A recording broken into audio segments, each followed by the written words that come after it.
PR Ambedkar खुला चुनौती है, हिंदू राष्ट्र छोड़ो, हिंदू गांव नहीं बना सकते जब तक भारत का संविधान जिंदा है देश के अंदर, जब तक लागू है ना भारत का संविधान, जब तक हिंदू गांव नहीं बना सकते। जो आदमी कमाएगा उसके लिए तो महंगाई नहीं है।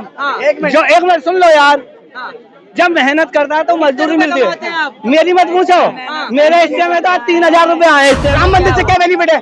राम मंदिर से घर नहीं चलता। में जाके प्लॉट खरीद, हाँ बहुत प्लॉट करिए। यहाँ तो लोग झुग्गी झोपड़ी में रह रहे हैं, झुग्गी झोपड़ी तक हटा दी जाती है, शर्म आती है, वो भी हटा दी जाती है। लोग गरीब लोग कैसे पढ़ लेंगे बच्चे?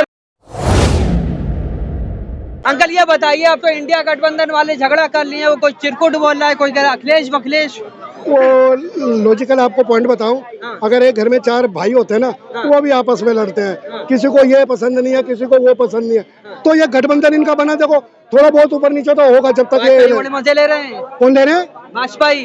तो हर इंसान मजा लेता है। अब कभी भाजपा के अंदर कुछ होता है, नितिन गडकरी पे क्यों नहीं मजा लेते जनाब? नितिन गडकरी पे क्या हो गया?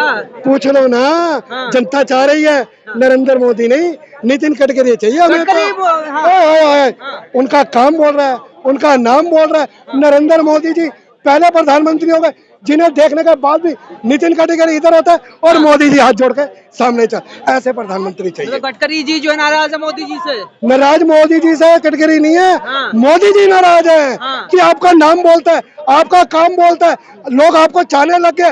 हो सकता है इनकी टिकट भी बीजेपी काट दे इलेक्शन में, ये मेरा कहने का मतलब है। गडकरी की टिकट काट दे बीजेपी? काट भी सकती है भाई, हर किसी को अच्छा नहीं देखना चाहती ना बीजेपी कि ये हमारे से ऊपर कैसे जा रहे हैं। नितिन गडकरी ये अच्छे काम क्यों कर रहा है पब्लिक के लिए, रोड क्यों बना रहा है, ये मेरा कहने का मतलब है। इंडिया गठबंधन झगड़ा कर रहा है, आपने तो भाजपा के राज खोल दिए। देखिए राज हम नहीं खोलते भाई साहब, ये राज आपके हाथ में है। ये राज तो बहुत चीजें खोले। अब 23 तारीख को सुप्रीम कोर्ट चिट्ठा खोलने जा रहा है इनका, क्या सुप्रीम कोर्ट चिट्ठा खोलने जा रहा है भाई? जो इलेक्शन की फंडिंग आती है इसका मेरे को जवाब दो, ये इतनी फंडिंग आपके पास कहाँ से आ रही है, ये मेरे कहने का मतलब है।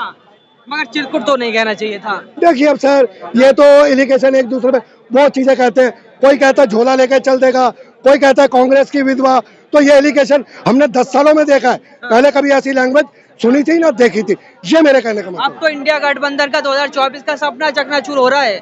देखिए अभी कोई सपना चूर नहीं होता किसी का, अगर छोटा सा कोई एलिगेशन लग जाता है तो उससे सपने चूर नहीं होते।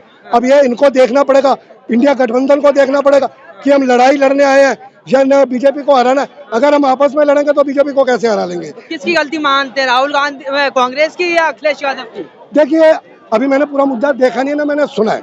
मैं आपको क्लियर कर दूं तो इसके लिए मैं टिप्पणी ज्यादा कर नहीं सकता, ये मेरे कहने का मतलब है। क्या लग रहा है 24 में किन मुद्दों पर चुनाव होना चाहिए? देखिए अब मैं आपको बार बार एक ही बात बता दूं, चुनाव बेसिक चीजों पे होगा, रोजगार पे चुनाव होगा, भ्रष्टाचार पे चुनाव होगा, बेसिक मुद्दों पे चुनाव होगा। लोगों को क्या चाहिए भाई साहब? पूरी जिंदगी 5 किलो राशन पे नहीं चलती है। लोग कहते हैं हमारे को 15 किलो राशन चाहिए, फिर 15 किलो राशन नहीं चाहिए, उन्हें रोजगार चाहिए। अब रोजगार काबिल बनेंगे तभी तो रोजगार मिलेगा। पटरी लगाने के लिए कोई काबिल नहीं चाहिए, पकौड़े तलने के लिए कोई काबिल नहीं चाहिए, ठीक है? अनपढ़ के लिए क्या, हम पटरी लगा के भी कमा सकते हैं। जो आप उसका हम क्या 50,000 रुपए की सैलरी लेते हो, इतना 50,000 रुपए तो हम पटरी पे कमा लेंगे। हमें क्या जरूरत है पढ़ाई करने की? और पढ़ाई करने के बाद जब पकौड़े ही तलने हैं तो हम पहले ही अनपढ़ रहते हैं ना, हमें क्या जरूरत है पढ़ाई करने की? ये मेरे कहने का इसका मतलब सारे कॉलेज बंद हो जाएंगे, नौजवान पकौड़ा तलेगा। भाई साहब अगर झूठ बोलोगे, कॉलेज नहीं हिंदुस्तान के स्कूल भी बंद हो जाएंगे। अच्छा 2 करोड़ नौकरी हर साल, 10 सालों में कितनी नौकरी होती है सर? 20 करोड़। मेरे ख्याल 2 करोड़ नौकरी नहीं आई होगी। नौजवानों से पूछ लेते हैं, नौकरी मिली? अरे नौकरी तो काबिल होंगे तभी तो नौकरी मिलेगी। पोस्ट ग्रेजुएशन हूँ मैं, नहीं मिल रही मुझे। पोस्ट ग्रेजुएशन करा के नहीं मिल रही। अच्छा जब अच्छे दिन आ गए, वैकेंसी नहीं निकल रही तो मिलेगी कहाँ से? अच्छे दिन नहीं आए। अच्छा ना कभी आएंगे? नहीं आएंगे। नहीं आएंगे। मोदी जी पे भरोसा नहीं है आपको? नहीं है। क्या लग रहा है 24 में कौन आएगा? पता नहीं, इस बारे में तो कुछ कैलकुलेशन नहीं कर सकते। हाँ जी पढ़े लिखे भी धक्के खा रहे हैं, विदेशों में जा रहे हैं नौकरियां करने, तो यहाँ नौकरियां कहाँ दे रहे हैं? पैसा खिलाओ काम होता, बगैर पैसे कोई काम नहीं होता। थोड़ी दे जाएंगे। पढ़े लिखे तो आइडिया कितने स्टूडेंट जा रहे हैं बाहर, अमेरिका में, कनाडा में, इंग्लैंड में, क्यों जा रहे हैं? नहीं जाना चाहिए। नहीं जाने चाहिए ना, अपनी कंट्री में मिलने। आपका इंडिया विशाल देश है, विशाल देश। इज द नॉट गोल्ड की चिड़िया, इज द डायमंड चिड़िया।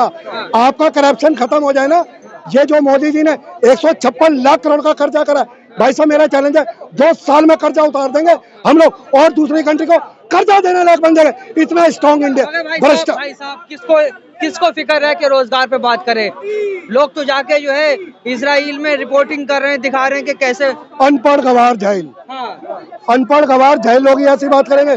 जो आपको पढ़ा लिखा समझदार आदमी मिलेगा वो सिर्फ बेसिक बातों पे बात करेगा, रोजगार पे बात करेगा, शिक्षा पे बात करेगा, महंगाई पे बात करेगा, इन मुद्दों पे बात करेगा। अगर इजराइल और ये चीजें करेगा, ये बेकार की बात है हमारी समझ में। भाई साहब हमारे अपने मुद्दे नहीं सुन रहे, हम बाहर के मुद्दे कैसे सुलझा लेंगे? ये मेरे कहने का मतलब है। जय हिंद जय भारत। क्या लग रहा है भैया, अच्छे दिन आ गए? बहुत अच्छे दिन आ गए। हाँ। इतने बुरे दिन आ गए कि इससे पहले बुरे दिन कभी आई नहीं है। बुरे दिन आ गए। हाँ, वो जो झूठी निकम्मी सरकार बीजेपी ऐसी अभी तो कोई आई नहीं है। अच्छे तो इससे बढ़िया तो हमारे वो बुरे दिन थे जो 10 साल पुराने पहले थे। हमारे 2014 से पहले के पुराने दिन लौटा लो। हमें पुराने दिन वही चाहिए बस। कोई लौटा दे मेरे वो पुराने दिन। जय हिंद जय भारत। हाँ, पुराने दिन क्यों चाहिए आपको? वही पुराने दिन, ये झूठे निकम्मे हाँ। झूठे दिनों से तो बढ़िया है। इसमें महंगाई बेरोजगारी पहले चरण पे आ चुकी है। करप्शन इतना बढ़ा हुआ है, आज आप रेडी बटी नहीं लगा सकते। करप्शन इतना, रिश्वत खोरी आती है, रिश्वत नहीं आई तो परेशान करा जाएगा। बेल्ट बेच रहे हो। हाँ, और इतना परेशान करेगा अच्छी ज्यादा। निकम्मी सरकार के राज में हो रही है सब कुछ। निकम्मी सरकार बहन बेटियों को नकाना अवस्था में घुमाया जाता है। ये जीव है, हाँ। कुछ भी बोल सकती है। भक्तों का नहीं रहेगा। नरेंद्र मोदी जैसा भक्त तो ना तो कोई हुआ, नहीं कोई होगा। ना एक इनकी जवाब दूंगा, इनका जवाब इनकी बात का जवाब दो। सुन लो ना, नरेंद्र मोदी ऐसा अभी तक की डेट में जितने प्रधानमंत्री है उनमें से नरेंद्र मोदी ऐसा निकम झूठे प्रधानमंत्री अभी तक नहीं आए देश के। भारत देश के अभी तक झूठे प्रधानमंत्री नहीं आए कोई। इतना झूठे बोलते हैं, झूठ गला मोदी जी ने काला धन लाऊंगा। 15 लाख रुपए आएंगे अकाउंट में, 15 पैसे नहीं आए। मैं बेरोजगारी खत्म करूंगा। आज क्या होगा? आज महंगाई बेरोजगारी पहले चरण पे आ चुकी है। जो कर्जा पिछली सरकारों ने 55 लाख करोड़ कर्जा किया था, 15-16 सरकार इनने इकलौती सरकार ने 9 सालों के अंदर 16 देंगे बताइए। शर्म आनी चाहिए। अरे भाई और वही बोलेगा, बोल ले। के नाम पे अरे बोले जवाब दीजिए, जवाब। एक मिनट। जो आदमी कमाएगा उसके लिए तो महंगाई नहीं है। जो एक मिनट सुन लो यार, जब मेहनत करता है तो मजदूरी मिलती है। मेरी मत पूछो, मेरे हिस्से में तो 3000 रुपए आए। हिस्से में 3000। एक मिनट भैया सुन ले, मैंने तो 3000 रुपए कमाए। नौकरी में करता नहीं हूँ, मैं मैकेनिक लाइन में हूँ। तो मैंने किसी की चमचागंदी नहीं सीखी शुरू से, मैंने तो हुनर सीखा है। एक मिनट। अब कहते हैं महंगाई है। आप किसी से सामान वगैरह नहीं लेकर आते हैं? लाते हैं, महंगाई नहीं लगता, महंगा नहीं लगता मुझे कुछ भी। 3 लोगों में महंगाई नहीं दिखाई। सुन ले, मैं कह रहा हूँ 3 लोगों में महंगाई नहीं दिखाई दी। मैं गिना दूं 3 लोग कौन है? पहला बाप का खाता है, दूसरा हड़प का खाता है, तीसरा भीख मांग का खाता है। 3 लोगों में महंगाई नहीं दिखाई। मैं सन 2024 में नरेंद्र मोदी जी को वोट दूंगा। अच्छे कार्य करे इसलिए दूंगा, और मेरी एक वोट कट भी नहीं सकती है। मैं अपनी वोट का मालिक हूँ। मैंने सोचा है जो राजा अच्छा होगा अंगूठा उसी का दबेगा। नरेंद्र मोदी जिंदाबाद। ये अंधभक्तों को पता नहीं रहता। इन अंधभक्तों को पता नहीं रहता। इनको अंधभक्तों को पता नहीं रहता कुछ भी। बात करते विकास की, बेवकूफन अंधभक्त है वो। उनको महंगाई जो गलत चीजों को समर्थन करते हैं उसको ही अंधभक्त बोलते हैं। आप महंगाई बेरोजगारी पहले करप्शन पहले चरण पर बढ़ा दिया, 370 हट गई। हाँ, क्या बेनिफिट है 370 का? राम मंदिर से क्या बेनिफिट है? राम मंदिर से घर नहीं चलता। में जाके प्लॉट खरीद। हाँ, बहुत प्लॉट करे। यहाँ तो लोग झुग्गी झोपड़ी में रह रहे हैं। झुग्गी झोपड़ी तक हटा दी जाती है, शर्म आती है। वो भी हटा दी जाती है। लोगों को, गरीब लोगों को कैसे पढ़ लेंगे बच्चे? बताइए, शर्म आना चाहिए। विदेशों में लोग मोदी कर रहे हैं, कोई ढंग का नहीं, नाम और खराब हो रहा है। इंडिया में तो बहन बेटी को प्रोटेक्शन दे नहीं पा रहे, सुरक्षा, और देश को इजराइल को हेल्प देने चले। शर्म आनी चाहिए। ये देश का विकास करेंगे।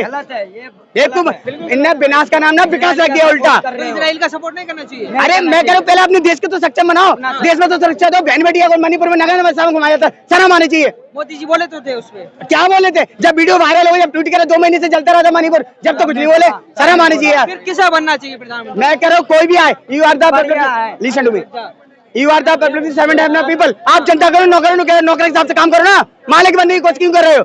ये संविधान राइट देता है। हम इनसे सवाल करेंगे, इनका काम है जवाब देना। संविधान खुद खतरे में। हाँ, मैं खुद कह रहा हूँ ना, ये संविधान विरोधी पार्टी बीजेपी संविधान के अवॉर्ड में बातें करते हैं लोग। कहते हैं 2024 में इनके विवेक दौरान ने कुछ दिन पहले बयान दिया था कि भारत का संविधान बदलना चाहिए। मैं कह रहा हूँ भारत का संविधान नहीं बदलना चाहिए। 2024 में निकम्मी सरकार को बदल देंगे हम।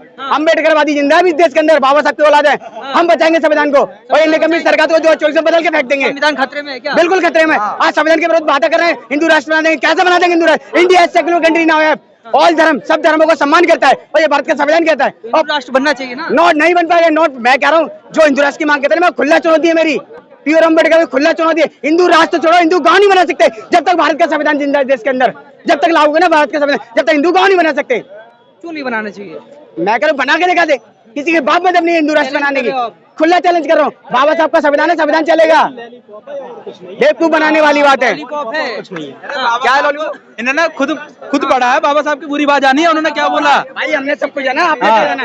आज संविधान इनको बताइए। उन्होंने बाबा साहब ने क्या बहुत जगह घूमे बाबा साहब, उन्होंने कहा था कि सिर्फ हिंदू ही एक ऐसी है जो हर जगग चलेगी। इनको यही बता दूं, एक मिनट, मेरा नहीं, सुप्रीम कोर्ट का भाई, एक मिनट सुनू भी, पहले बात क्लियर कर दूं, मेरा नहीं, सुप्रीम कोर्ट का कहना है 1993 में हिंदू तो कोई धर्म ही नहीं है। क्लियरली बात कर लूं, हिंदू कोई धर्म नहीं, मेरा नहीं, इसमें मत जाइए, इसमें मत जाइए। ये मेरा नहीं, मेरा नहीं, मेरे लिए ना इंसानी धर्म है, मेरे लिए इंसानी धर्म सबसे बड़ा भाई सनातन धर्म होता है। इनको ये बात नहीं यार, एक मिनट नहीं सुनिए, जातिवाद, एक मिनट, जातिवाद की बात छोड़ो। अरे ये बताइए कौन विकास करेगा? मैं बात कौन विकास करेगा? मैं कह रहा हूँ कोई भी विकास करे, जो जनता के अंदर काम करे वो सरकार बैठे रहे। हम नेता किसी को भी चलो, हम जनता के अंदर काम करो ना। You are the public. तो कहा जाता है कि जो है रिजर्वेशन से आगे बढ़ रहे हैं, रिजर्वेशन नहीं होना चाहिए। कौन से रिजर्वेशन से आगे बढ़ रहे हैं? इन्होंने रिजर्वेशन के नाम पर तो सब खत्म कर दिया, हर चीज प्राइवेटाइजेशन कर दिया। कहाँ रिजर्वेशन की जरूरत पड़ती है? कहाँ पड़ती है? सरकारी नौकरी पड़ती है ना, सरकारी नौकरी सारी खत्म कर दी इन्होंने।